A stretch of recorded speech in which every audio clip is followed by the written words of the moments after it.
ကျွန်တော်တို့အခုဝင်ကဘာတောင်ရောက်နေပါတယ်ဝင်ကဘာတောင်ဒီနားရွာလေးပေါ့နော်ကျွန်တော်တို့ guide ကိုဆိုင်နေတဲ့ရွာလေးကဒီနောက်ကကျွန်တော်နောက်မှာမြင်နေရတဲ့ရွာလေးပါအဲ့ရွာလေးတော်တော်မိုက်တယ်ဗျ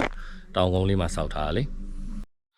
မြင်နေရတဲ့ရွာလေးအဲ့မှာအိမ်ပုံစံလေးတွေကပုံစံတူလေးတွေကြီးပဲအကုန်လုံး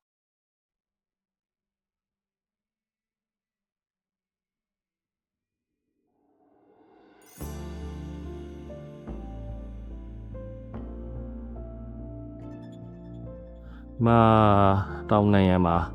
ဖျားဆင်းသူတွေကျွန်တော်တို့ဒီဘက်ကပြီးမှတက်မှာဘက်ကူရဲရင်သွားဗျာဒီဘက်မှာကူရှိတယ်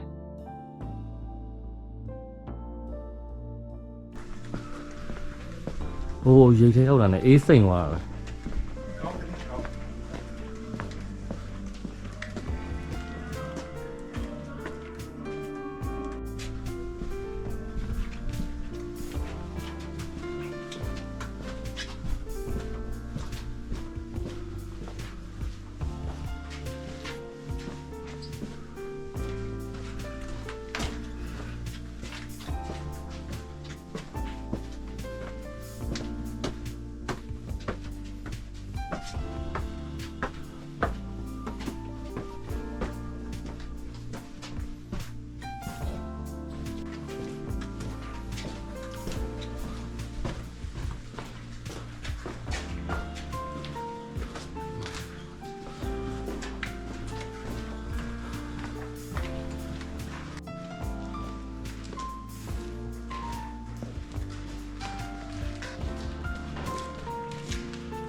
ဒီအားပါလားတောင်ပေါ်တက်တယ်ဟောတောင်ပေါ်မတက်တော့ဘူးအဲ့ဆိုလဲနော်တောင်ကတော်တော်ဝေးလား